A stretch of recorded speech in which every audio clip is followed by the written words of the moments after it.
నమస్కారం ETV news కు స్వాగతం ముఖ్యాంశాలు నేటి నుంచి ఆంధ్రప్రదేశ్ అసెంబ్లీ సమావేశాలు పూర్తి స్థాయి బడ్జెట్ ప్రవేశపెట్టనున్న మంత్రి పయ్యావుల కీలక బిల్లులను సభ ముందుకు తెచ్చే అవకాశం టౌన్ ప్లానింగ్ కు సింగిల్ విండోతో అనుమతులు ఇస్తామన్న మంత్రి నారాయణ ఇతర రాష్ట్రాల్లో అధ్యయనానికి అధికారులను పంపినట్లు వెల్లడి అమరావతికి ప్రపంచ బ్యాంక్ ఏడీబీ రుణంపై నేడు ఒప్పందం ఢిల్లీలో సంతకాలు చేయనున్న సిఆర్డీఏ కమిషనర్ తెలంగాణ రవాణా శాఖలో కొత్తగా రానున్న 113 మంది ఏఎంవీఐలు నేడు నియామక పత్రాలు అందించనున్న సీఎం రేవంత్ రెడ్డి ఆర్ఓఆర్ చట్టంపై తుది నిర్ణయం దిశగా తెలంగాణ సర్కార్ అడుగులు త్వరలో సీఎం రేవంత్ నేతృత్వంలో ఉన్నత స్థాయి సమీక్ష నేడు సీజేఐగా బాధ్యతలు చేపట్టనున్న జస్టిస్ సంజీవ్ ఖన్నా 51వ ప్రధాన న్యాయమూర్తితో ప్రమాణం చేయించనున్న రాష్ట్రపతి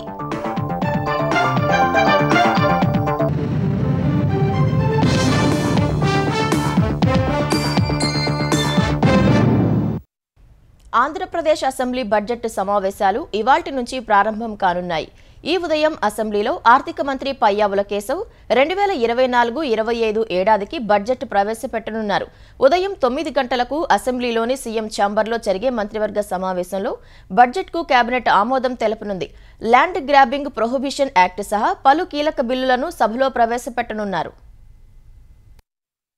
ఆంధ్రప్రదేశ్ అసెంబ్లీ సమావేశాలు నేటి నుంచి ప్రారంభం కానున్నాయి. ఉదయం 10 గంటలకు అసెంబ్లీ శాసనమండలి సమావేశం కానున్నాయి. 2024-25 బడ్జెట్ను ఏపీ సర్కార్ ప్రవేశపెట్టనుంది. ఈ ఏడాది మార్చిలో ఎన్నికల నోటిఫికేషన్కు ముందు 4 నెలలకు గాను ఓటాన్ అకౌంటును గత ప్రభుత్వం ప్రవేశపెట్టగా అనంతరం అధికారంలోకి వచ్చిన కూటమి ప్రభుత్వం మరో 4 నెలలకు ఓటాన్ అకౌంట్ పెట్టింది. అసెంబ్లీలో నేడు ఆర్థిక మంత్రి పయ్యావుల కేశవ్ 2024-25 ఏడాదికి పూర్తిస్థాయి బడ్జెట్ను ప్రవేశపెట్టనున్నారు. వైసీపీ హయాంలో గడిచిన 5 ఏళ్లకు ప్రవేశపెట్టిన బడ్జెట్లో చేసిన అప్పులను ఎక్కడా చూపలేదు. అభివృద్ధి కార్యక్రమాలకు ప్రాధాన్యమివ్వలేదు. కూటమి ప్రభుత్వం అభివృద్ధి సంక్షేమానికి సమ ప్రాధాన్యమివ్వాలని నిర్ణయించింది. వ్యవసాయం, సాగునీటి రంగాలకు అధిక ప్రాధాన్యమివ్వనున్నారు. ఇక కీలక శాఖలకు భారీగానే నిధుల కేటాయింపులు జరగనున్నాయి. ప్రభుత్వానికి ఆదాయం పెంచే మార్గాలపై బడ్జెట్లో ప్రతిపాదనలు చేసే అవకాశముంది.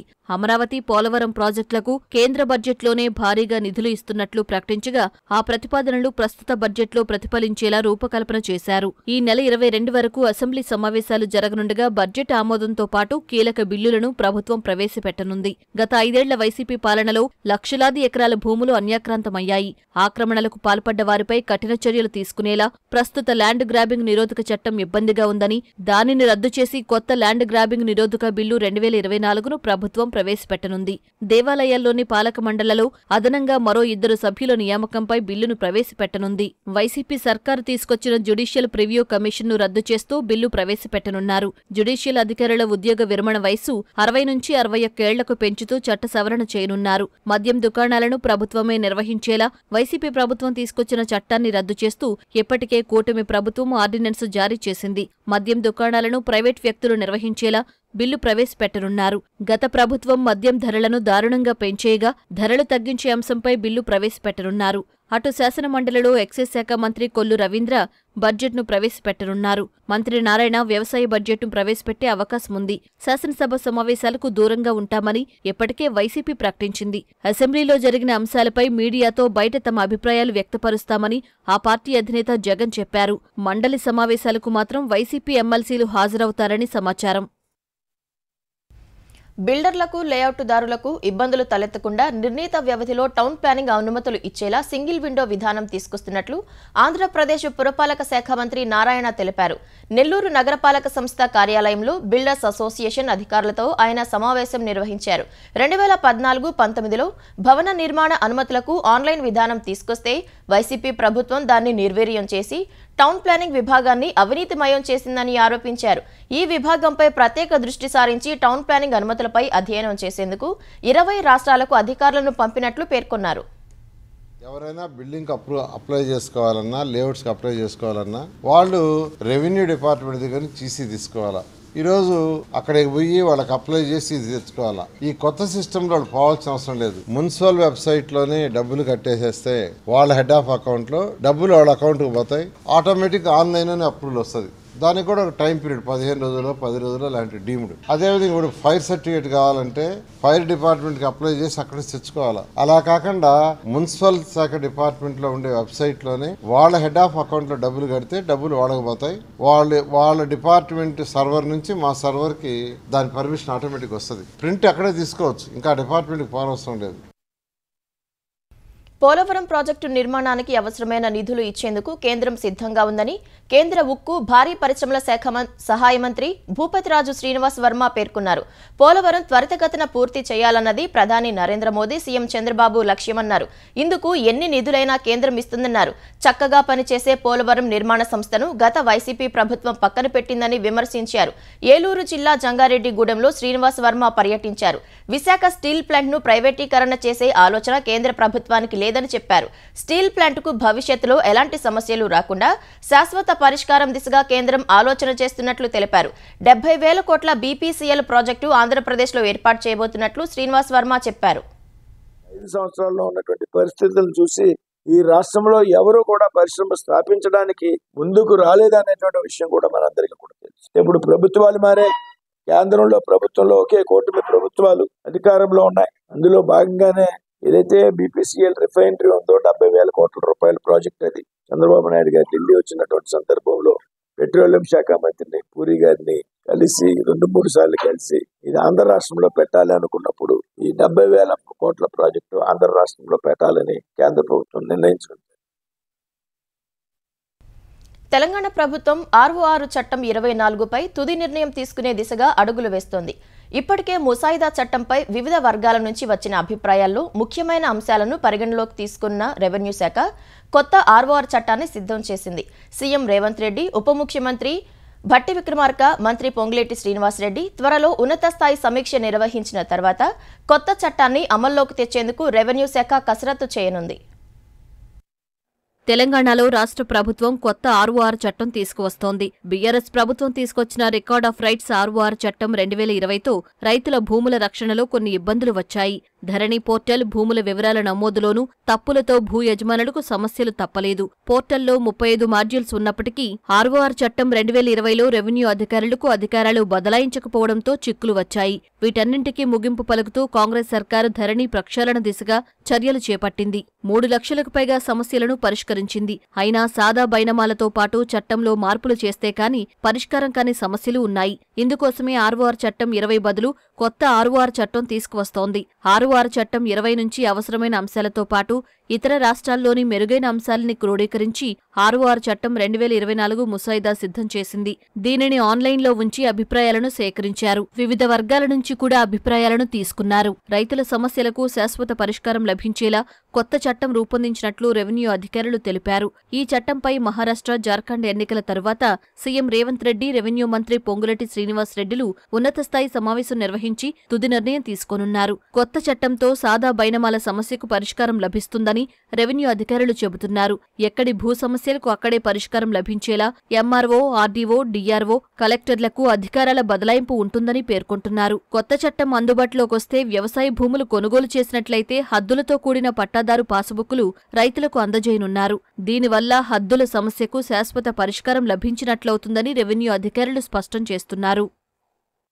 తెలంగాణ రవాణా శాఖలో కొత్తగా 113 మంది అసిస్టెంట్ మోటార్ వెహికల్ ఇన్స్పెక్టర్లు రాబోతున్నారు. 2 ఏళ్ల క్రితం వేసిన నోటిఫికేషన్ ప్రకారం అర్హత సాధించిన అభ్యర్థులకు నేడు సీఎం రేవంత్ రెడ్డి నియామక పత్రాలు అందజేయనున్నారు. ఈ కార్యక్రమాన్ని ఖైరతాబాద్లోని రవాణా శాఖ కార్యాలయంలో నిర్వహించేందుకు అధికారులు ఏర్పాట్లు చేశారు. 113 పోస్టుల భర్తీతో రవాణా శాఖ సేవలు మరింత విస్తృతమవుతాయని ఉన్నతాధికారులు భావిస్తున్నారు. నూతన ఏఎంవీఏలకు శిక్షణ అనంతరం వారిని రవాణా శాఖ ఎన్ఫోర్స్మెంట్ విభాగంలోకి తీసుకోవాలని అధికారులు భావిస్తున్నారు. నూతన ఏఎంవీఐలు వస్తే ఇప్పటికే ఎంవీఐలుగా ఉన్నవారికి రవాణా శాఖ అధికారులుగా పదోన్నతులు లభించనున్నాయి. ఆర్టీఓలలో కొందరికి డిప్యూటీ ట్రాన్స్పోర్ట్ కమిషనర్గా పదోన్నతులు లభించనున్నాయి. వీలైనంత త్వరగా ఖాళీగా ఉన్న పోస్టులను భర్తీ చేయాలని రవాణా శాఖ ఉన్నతాధికారులు భావిస్తున్నారు.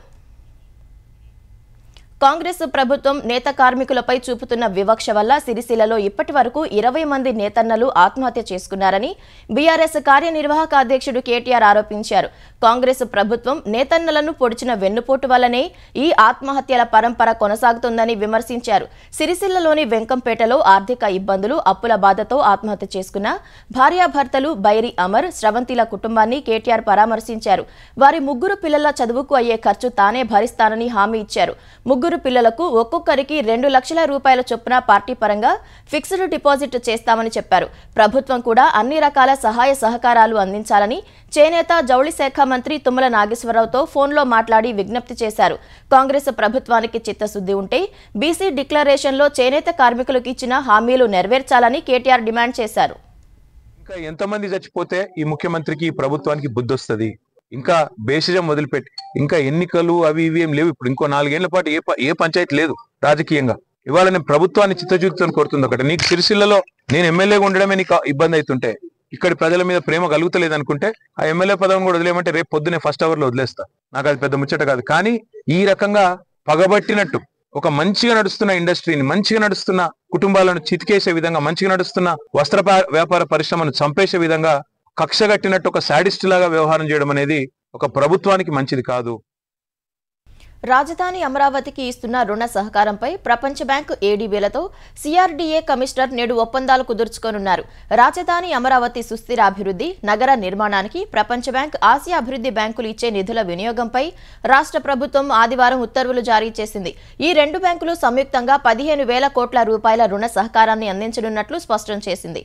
ఈ మేరకు ప్రభుత్వ ఆదేశాలతో ఇవాళ రేపు ఢిల్లీలో పర్యటిస్తున్న సిఆర్డీఏ కమిషనర్ రుణ సహకారానికి సంబంధించి ప్రపంచ బ్యాంక్ ఏడీబీ ఒప్పందాలపై సంతకాలు చేయనున్నారు. ప్రపంచ బ్యాంక్ ఏడీబీ నుంచి ఆర్థిక సాయం పొందేందుకు సిఆర్డీఏ కమిషనర్ కు అధికారం కల్పిస్తూ రాష్ట్ర ప్రభుత్వం ఉత్తర్వులు ఇచ్చింది.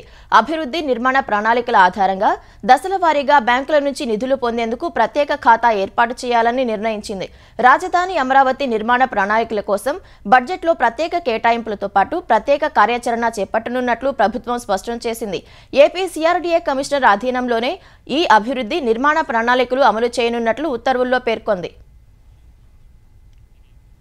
ఏపీలో కొందరు ఐఏఎస్ అధికారులకు బదిలీలు, పోస్టింగ్ ఇస్తూ ప్రభుత్వం ఉత్తర్వులు జారీ చేసింది. ఆర్థిక శాఖ కార్యదర్శిగా రొనాల్డ్ రోస్ను నియమించింది. సాంఘిక సంక్షేమ శాఖ కార్యదర్శి కన్నబాబుకు పురపాలక శాఖ కార్యదర్శిగా పూర్తి అదనపు బాధ్యతలు అప్పగించింది. స్వచ్ఛంద్ర కార్పొరేషన్ ఎండీగా బి అనిల్ కుమార్ రెడ్డిని నియమిస్తూ ఉత్తర్వులు ఇచ్చింది. కార్మిక శాఖ కార్యదర్శిగా గంధం చంద్రుడు, వ్యవసాయ సహకార శాఖ సహాయ కార్యదర్శిగా డి హరితలను నియమిస్తూ ఉత్తర్వులు జారీ చేసింది. న్యాయస్థానాల్లో ప్రస్తుత అవసరాలకు అనుగుణంగా మౌలిక సదుపాయాలు కల్పించాలని గుజరాత్ హైకోర్టు న్యాయమూర్తి జస్టిస్ మానవేంద్రనాథ్ రాయ్ అన్నారు. ఈ విషయాన్ని ఇప్పటికే సుప్రీంకోర్టు దృష్టికి తీసుకెళ్లామని తెలిపారు.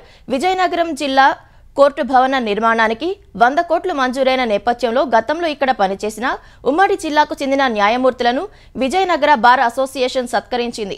అసోసియేషన్ సభ్యుల కృషి, న్యాయమూర్తుల సహకారంతో నిధులు వచ్చాయని, త్వరితగతిన పనులు పూర్తి చేయాలని జస్టిస్ మానవేంద్రనాథ్ రాయ్ పేర్కొన్నారు. న్యాయవాదులు కోర్టును దేవాలయంగా భావిస్తారని, వారే దగ్గరుండి నిర్మాణాన్ని పూర్తి చేయాలని ఆంధ్రప్రదేశ్ హైకోర్టు న్యాయమూర్తి జస్టిస్ టి రాజశేఖరరావు సూచించారు. తన కుటుంబానికి విజయనగరంతో ఎనలేని అనుబంధం ఉందని జస్టిస్ చీమలపాటి రవి అన్నారు. దేశానికి న్యాయవాదులను అందించడంలో విజయనగరం ఎప్పుడూ ముందుంటోందని జస్టిస్ నైనాల జయసూర్య పేర్కొన్నారు. ఇక్కడున్న యువ న్యాయవాదులందరూ కొత్తగా రాబోయే జిల్లా కోర్టుల సముదాయం ఏదైతే ఉందో దానిలో మీరు ప్రాక్టీస్ చేస్తూ వృత్తిలో రాణించి సీనియర్ మెంబర్స్ యొక్క విజయగాథలు వింటూ మీరు విజయ పదంలోకి వెళ్ళాలని కోరుకుంటున్నాను. విజయనగరం వెనకబడి ఉంది అన్నట్టుగాను మీరు ఎక్కడ వెనకబడి లేరు సార్. మీరు ఈ విషయంలో మీ నగరంలోనే విజయం ఉంది. మీరు న్యాయాధికారులు అందించడంలో ముందంజలో ఉన్నారు. కాబట్టి నూతన భారత సముదాయం వచ్చిన తర్వాత యువ న్యాయవాదులందరూ అది స్ఫూర్తిగా తీసుకొని వృత్తిలో రాణించాలని నేను మనస్ఫూర్తిగా కోరుతున్నాను. తమ ప్రభుత్వం తీసుకొచ్చిన సులభతర వాణిజ్య విధానాలతో తెలంగాణలో పరిశ్రమల స్థాపనకు దేశంలో ఎక్కడా లేని అనుకూల వాతావరణం ఏర్పడిందని ఐటీ పరిశ్రమల శాఖ మంత్రి దుద్దిళ్ల శ్రీధర్ బాబు అన్నారు. మలేషియా తెలంగాణ దశాబ్ది ఉత్సవాలకు హాజరైన మంత్రి కౌలాలంపూర్లో అక్కడి పారిశ్రామికవేత్తలతో సమావేశమయ్యారు. రాష్ట్రంలో పెట్టుబడి పెట్టేందుకు ముందుకు రావాలని పారిశ్రామికవేత్తలకు పిలుపునిచ్చారు. మలేషియా, భారత్ మధ్య వాణిజ్య సంబంధాలు మరింత బలోపేతం కావాలన్నారు. 2 దేశాల సంస్కృతుల్లో అనేక సారూప్యతలు ఉన్నందున పరస్పర సహకారం మరింత తేలిక అవుతుందని ఆకాంక్షించారు. పెట్టుబడులతో తమ దేశానికి వచ్చే వారందరికీ హైదరాబాద్ ఆహ్వానం పలుకుతోందన్నారు. డిసెంబరులోగా తెలంగాణను సందర్శించేందుకు ఏర్పాట్లు చేస్తున్నామని మలేషియా పారిశ్రామికవేత్తలకు శ్రీధర్ బాబు తెలిపారు. కులగణన ఇంటింటి సర్వేలో భాగంగా సేకరిస్తున్న సమాచారంతో వ్యక్తిగత గోప్యతకు భంగం కలిగే అవకాశం ఉందని పలువురు ఆందోళన వ్యక్తం చేస్తున్నారని సిపిఐ తెలంగాణ కార్యదర్శి ఎమ్మెల్యే కూనంనేని సాంబశివరావు తెలిపారు. ఆ విషయంపై రాష్ట్ర ప్రభుత్వం వివరణ ఇవ్వాలని డిమాండ్ చేశారు. కులగణన సర్వే మంచిదే అయినా కేవలం అందుకు సంబంధించిన అంశాలకే పరిమితమవ్వాలని సూచించారు. ఇటీవల సైబర్ నేరాలు పెచ్చుమీరినందున కులగణనలో సేకరిస్తున్న సెల్ నంబర్లు, బ్యాంకు ఖాతాలు, ఆధార్ కార్డు తదితర వివరాలు అక్రమార్కుల చేతికి చిక్కితే ఇబ్బంది అవుతుందని పేర్కొన్నారు. ఆ విధంగా జరగకుండా పకడ్బందీ చర్యలు తీసుకోవాలని సూచించారు. అవసరం లేని వివరాలను సర్వేలో సేకరిస్తున్నారని తెలిపారు. కులగణనలో సేకరిస్తున్న ప్రశ్నల్లో ప్రజలకు ఇబ్బంది ఉన్న వాటిని వెంటనే తొలగించాలని కూనంనేని ప్రభుత్వానికి విజ్ఞప్తి చేశారు. రంగారెడ్డి జిల్లా షాద్నగర్లో యాదవుల సదర్ పండుగ వేడుకలు ఘనంగా జరిగాయి. ఈ వేడుకలకు ఎమ్మెల్యే శంకర్, ఎంపీ డీకే అరుణ్తో పాటు ప్రజలు పెద్ద ఎత్తున పాల్గొన్నారు. యాదవుల సంక్షేమానికి ప్రభుత్వం అధిక ప్రాధాన్యతనిస్తోందని ఎమ్మెల్యే శంకర్ తెలిపారు. దున్నపోతుల విన్యాసాలను చూడటానికి నియోజకవర్గం నలుమూలల నుంచి ప్రజలు తరలివచ్చి ఆసక్తిగా తిలకించారు. జిల్లాలోని అబ్దుల్లాపూర్ మెట్లో సదర్ సమ్మేళనం ఘనంగా జరిగింది. వేడుకకు ముఖ్య అతిథిగా మాజీ మంత్రి సనత్ నగర్ ఎమ్మెల్యే తలసాని శ్రీనివాస్ యాదవ్ హాజరయ్యారు. సదర్ను తిలకించేందుకు స్థానిక ప్రజలు పెద్ద ఎత్తున తరలివచ్చారు.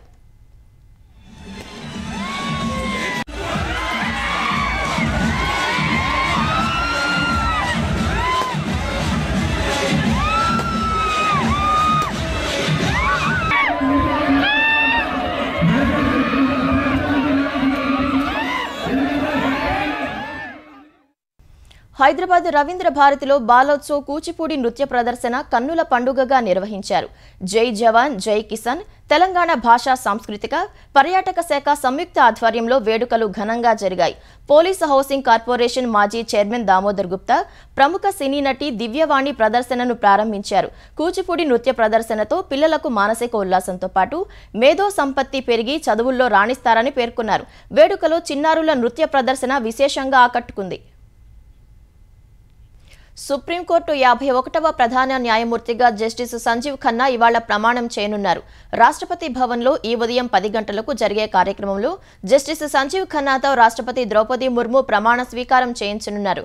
సీజేఐగా జస్టిస్ డివై చంద్రచూడ్ పదవీకాలం ఆదివారంతో ముగియడంతో ఆయన స్థానంలో జస్టిస్ సంజీవ్ ఖన్నా బాధ్యతలు స్వీకరించనున్నారు. వచ్చే ఏడాది మే వరకు జస్టిస్ సంజీవ్ ఖన్నా సుప్రీంకోర్టు సీజేఐగా కొనసాగనున్నారు. 1960 మే 14న న్యాయమూర్తుల కుటుంబంలో జన్మించిన జస్టిస్ సంజీవ్ ఖన్నా ఢిల్లీ యూనివర్సిటీలో న్యాయ విద్యను అభ్యసించారు.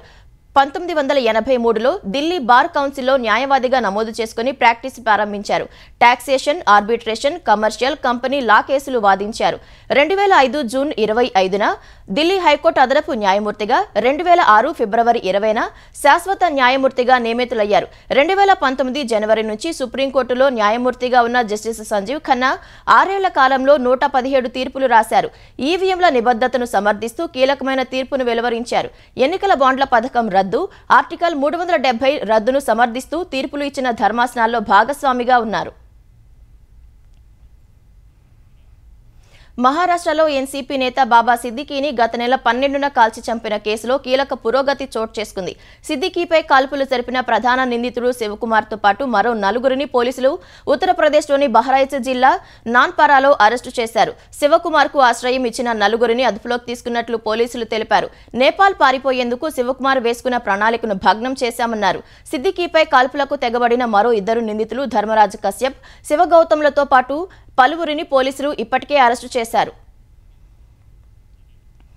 మధ్యప్రదేశ్ ఇందౌర్లోని నెహ్రూ మైదానంలో చీరకట్టులో ఉన్న 5,000 మందికి పైగా నారీమణులు యుద్ధ కళను ప్రదర్శించి ప్రపంచ రికార్డు సృష్టించారు.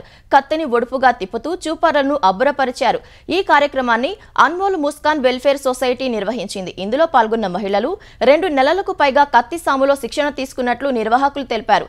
మైదానంలో ఒకే చోట 5,000 మంది మహిళలు కత్తి సాము చేయడంతో ప్రపంచ రికార్డు నెలకొల్పినట్లు వెల్లడించారు. మహిళా సాధికారతను ప్రతిబింబిస్తూ ఈ కార్యక్రమాన్ని తలపెట్టినట్లు చెప్పారు. ఈ కార్యక్రమంలో మధ్యప్రదేశ్ సీఎం మోహన్ యాదవ్ సహా పలువురు ప్రముఖులు పాల్గొన్నారు. ఈ సందర్భంగా సీఎం మోహన్ యాదవ్ 2 చేతులతో కత్తి సాము చేయడం ప్రత్యేక ఆకర్షణగా నిలిచింది.